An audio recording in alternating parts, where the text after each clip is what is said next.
उत्तर प्रदेश में हम देख रहे थे कि बरेली में एक पुलिस के अधिकारी एसपी जो कानून के हिसाब से चलाना चाहते हैं, कानून का राज चलाना चाहते हैं, जब उन्होंने देखा कि किस तरह से वहाँ सांप्रदायिक माहौल पैदा करने की कोशिश हो रही है, किस तरह से पूरे गुंडागर्दी हो रही है, ये इस समय सावन के महीने में सारे कांवड़ यात्रा के नाम पर, तो उन्होंने वहाँ पुलिस ने अपना काम किया और जब उन्होंने कुछ काम किया, उस पर काबू पाने की कोशिश की, तो उनको वहां से उनका तबादला हो गया। और दूसरी तरफ एक आरपीएफ का जवान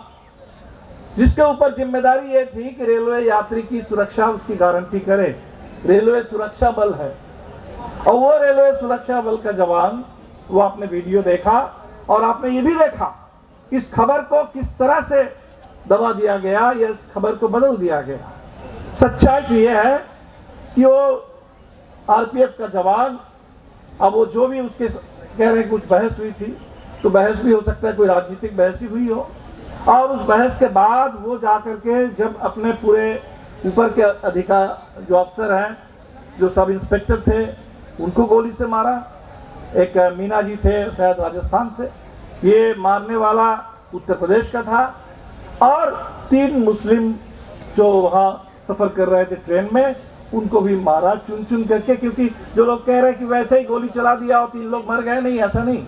अलग अलग कंपार्टमेंट में जाकर के, कहीं B5 है, कहीं S6 है, कहीं पेंट्री कार है, वहां जाकर के उसने मारा। और वीडियो साफ बता रहा है कि वो कह भी रहा है, वो ये कह भी रहा है मुसलमान लोगों के बारे में कि पाकिस्तान के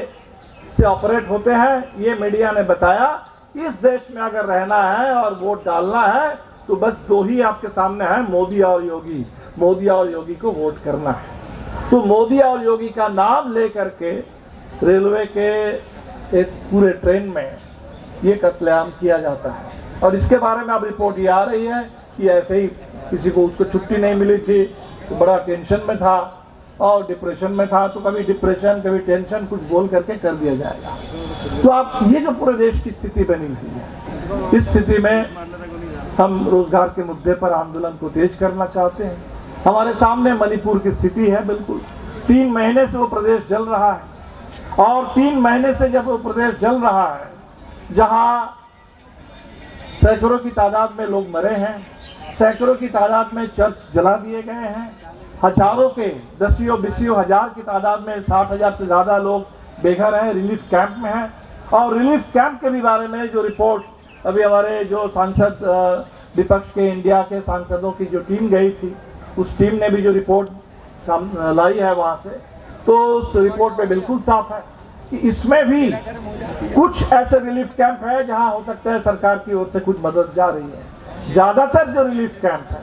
खासकर कुकी समुदाय के लोग जिस रिलीफ कैंप में हैं, वहां कहीं से सरकार की तरफ से किसी तरह का कोई प्रबंधन नहीं है, किसी तरह की कोई मदद नहीं है। वो बिल्कुल समाज और लोगों के जन सहयोग के आधार पर चल रहा है। और इस सवाल को लेकर के ना तो संसद में कोई बहस करने के लिए तैयार है, ना सुप्रीम कोर्ट में। जब सुप्रीम कोर्ट ने पूछा कि भाई 6,000 लोगों का जो FIR हुआ है, क्या आपने ये देखा कि कितने इसमें यौन हिंसा के केसेस हैं, कितने इसमें सांप्रदायिक नफरत है? सरकार ने कहा कि भाई हम आपको बाद में बताएं। तो सरकार को कोई फर्क नहीं पड़ता। एक ऐसी सरकार आ गई है जिसको इससे कोई फर्क नहीं पड़ता। सामने G20 है, और G20 के बाद हो सकता है कि अभी थोड़ा बहुत भी अगर कुछ मामलों में आपको अगर लग रहा है कि सरकार कुछ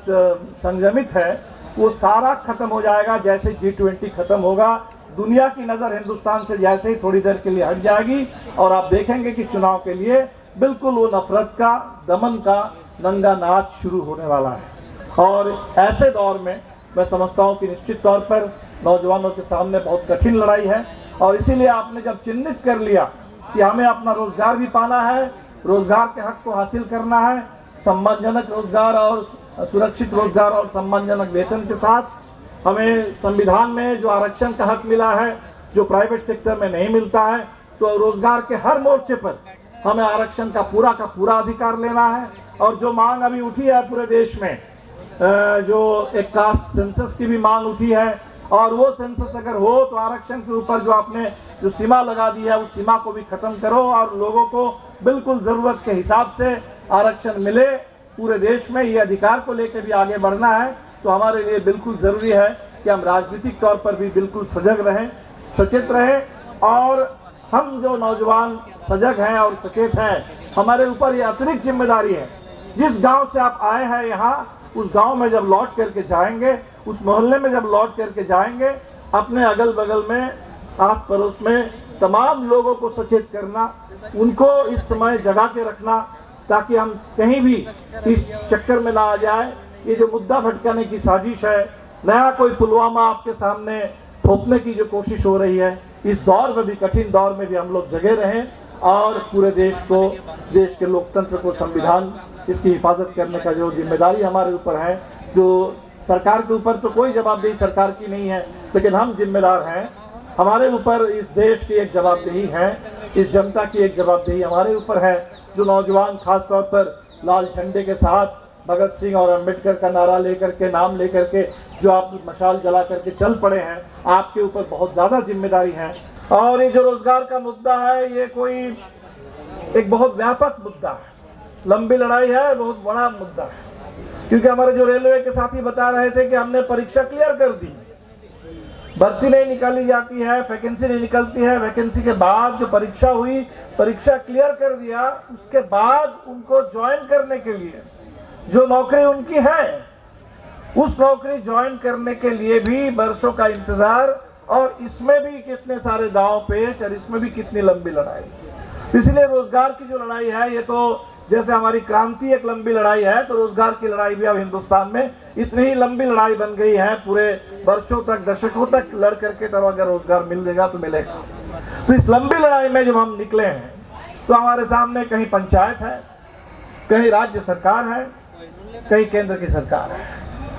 और इतना बड़ा देश है तो राज्य सरकार है तो अलग अलग पार्टियों के भी है अभी भी। हालांकि जिस तरह से बुलडोजर चल रहा है, पूरे केंद्रीकरण चल रहा है, तो पूरे देश में हर जगह ही भारतीय जनता पार्टी की सत्ता बन रही है, लेकिन अभी भी इस देश में कुछ जगह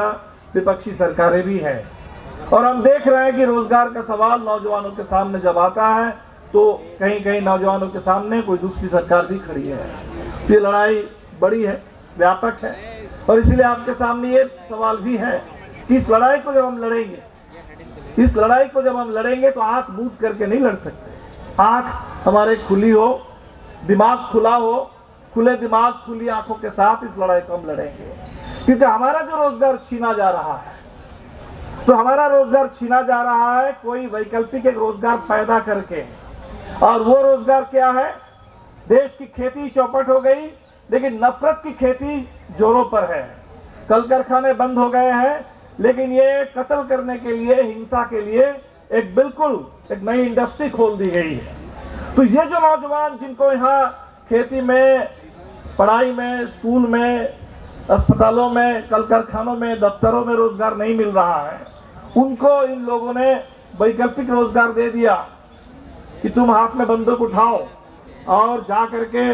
जुलूस में, रामनवमी के जुलूस में चलो और यहाँ जा करके नारे लगाओ, दंगा करो, और यही तुम्हारा रोजगार है। इसलिए जो नफरत का कारोबार है, इस कारोबार को अगर हम बंद नहीं कर पाएंगे तो हम जो सम्मानजनक रोजगार की बात करते हैं, सुरक्षित रोजगार और सम्मानजनक वेतन की बात कर रहे हैं, वो नहीं बनने वाला, वो नहीं आने वाला। और इसीलिए ये नफरत के कारोबार को बंद करना, नफरत के रोजगार को बंद करना, ये भी हमारे लिए बिल्कुल जरूरी है। और बिल्कुल जरूरी ये भी है कि मुद्दा भटकाने का मौका इनको ना मिले। तो इस बार बिल्कुल हम ऐसे ही एक मोड़ पर खड़े हैं। निश्चित तौर पर जो 19 में हमने झेला, देखा, तो इसी से हम लोगों को भी बात समझ में आती है। तो इस बार देश में लोग थोड़ा पहले से ज़्यादा सजग है, और इसीलिए ये जो नारा भी आपने दिया, ये नारा भी यहीं से निकला है कि मुद्दा मत भटकाओ। सारे लोग कह रहे हैं कि रोजगार पर अगर हमें लड़ना है तो निश्चित तौर पर जो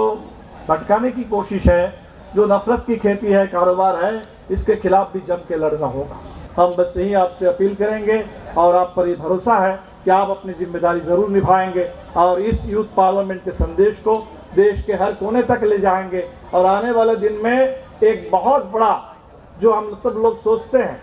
कि शायद अभी भी जो हम नौजवानों का जो आंदोलन है इसमें जो भागीदारी हो रही है, इससे भी ज़्यादा जब भागीदारी होगी, इससे भी ज़्यादा बड़ी तादाद में जब हम नौजवानों को गोलबंद कर पाएंगे, तब एक लड़ाई और बढ़ेगी। और तब हमारे जो भटके हुए नौजवान हैं, जिनको वो आपके रामनवमी के जुलूस में या तरह तरह के धार्मिक आयोजनों में एक उग्र राष्ट्रवाद का नारा दे करके हमारे ही दूसरे साथियों के खिलाफ, कहीं आम मुस्लिम लोगों के खिलाफ, कहीं इस देश के लाल झंडे के ट्रेड यूनियन करने वाले मजदूर नेताओं के खिलाफ, कहीं किसानों के खिलाफ, कहीं महिलाओं के खिलाफ जो नौजवानों को भड़काया जा रहा है, उस हिंसा में उनको झोंका जा रहा है, उन नौजवानों को भी बचाने का, उनको भी समझाने का, ये भटके हुए नौजवानों को भी एक सही रास्ते पर लाने का भी काम हमारा है। वो भी एक वैचारिक संघर्ष है, वो भी एक सामाजिक संघर्ष है, वो भी एक पूरे संगठन और आंदोलन का एजेंडा है। और हम उम्मीद करेंगे कि आप इस पूरे एजेंडे के साथ इस सफल जो यूथ पार्लियामेंट आपने किया आयोजित, इसके संदेश को देश के हर कोने में ले जाएंगे और इस आंदोलन को आगे बढ़ाएंगे। बहुत बहुत शुक्रिया सभी साथियों को, और खास तौर पर आपके नौजवान आंदोलन की शुरुआत करने वाले हमारे शुरुआती समय के नेता साथी शहीद चंद्रशेखर से लेकर के देश के तमाम उन नौजवान साथियों को जो जेल में हैं इस समय, साथी उमर खालिद जैसे नौजवान जेल के अंदर हैं। कितने सारे लोग दिल्ली में और दिल्ली दंगे के झूठे आरोप में, और आपके महाराष्ट्र में भीमा कोरेगांव के भी फर्जी मामले में जेल में हैं। जेल में जो साथी बंद है, उन सभी साथियों की रिहाई की मांग करते हुए और सभी को लाल सलाम पेश करते हुए मैं अपनी बात खत्म कर रहा हूँ। इनकलाब जिंदाबाद।